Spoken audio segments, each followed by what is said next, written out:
Good morning. It is still morning, I think. Sorry it's taken me so long. This is my week on the chemo pills, and that's my excuse. Not feeling the greatest, but I am thankful today. Thankful for so many things, and I want to share with you Psalm 61. Hear my cry, O God. Attend to my prayer. Now this was King David, years and years ago, crying out to God because he was not in a good way. He had difficulties. He had people chasing him. At one point, his own son was against him. I think he had more than one son that was giving him trouble. From the end of the earth, I will cry to you. When my heart is overwhelmed, lead me to the rock that is higher than I. For you have been a shelter for me and a strong tower from the enemy. I will abide in your tabernacle forever. I will trust in the shelter of your wings. For you, O God, have heard my vows. You have given me the heritage of those who fear your name. You will prolong the king's life, his years as many generations. He shall abide before God forever. Oh, prepare mercy and truth, which may preserve him. So I will sing praise to your name forever, that I may daily perform my vows. I know when I don't forget to sing, I can daily perform my vows or whatever in the day if I praise him, if I stop and praise him. There's so much in this psalm to unpack, but what I wanted to zero in on was verse 5. You, O God, you have heard my vows. You had given me the heritage of those who fear your name.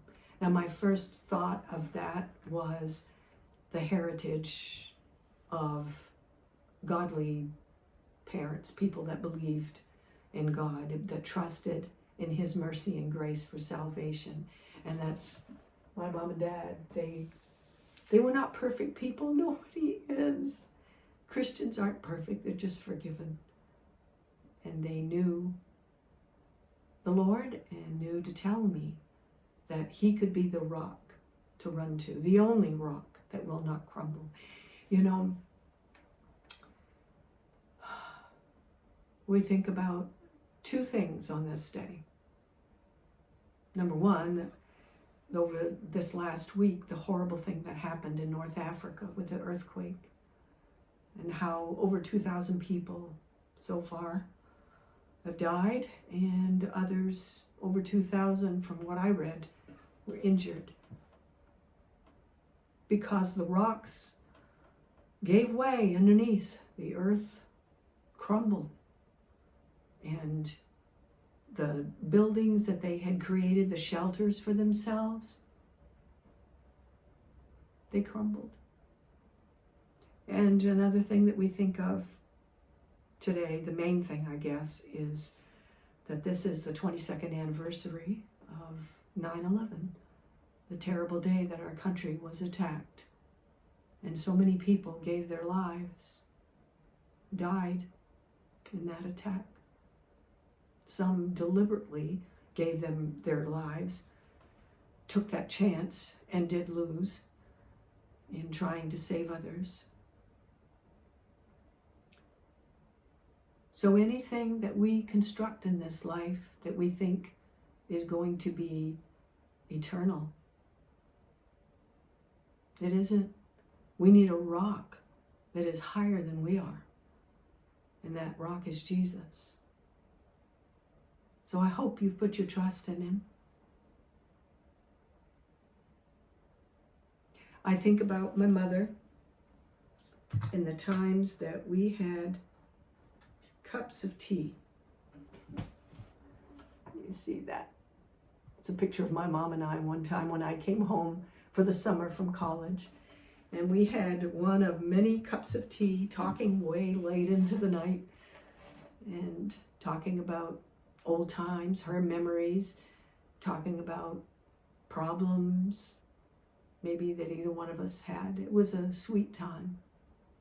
And it may seem silly to you for me to sing a song about having a cup of tea on a day that we remember such tragic, serious things.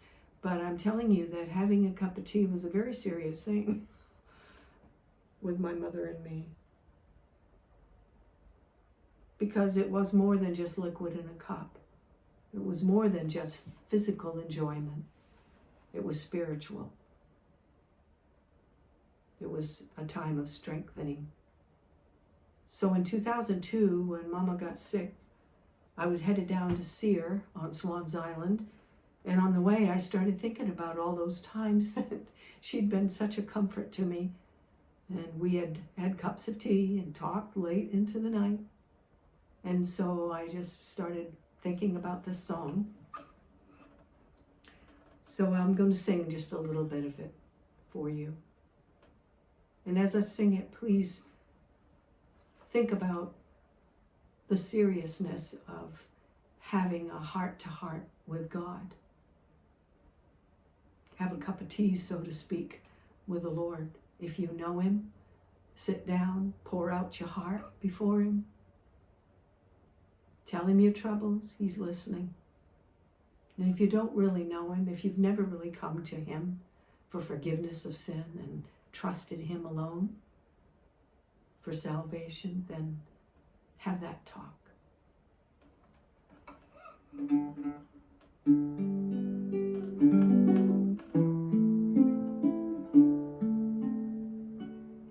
Let's have another cup of tea. I'm sure it'll make everything all right. You share your heart, I'll share mine. We'll talk way into the night. I'm sure there's no problem so big, or no heartache so deep, that we can't find a little comfort in a little cup of tea. All we need is God, you and me, and a cup of tea. Just a cup of tea.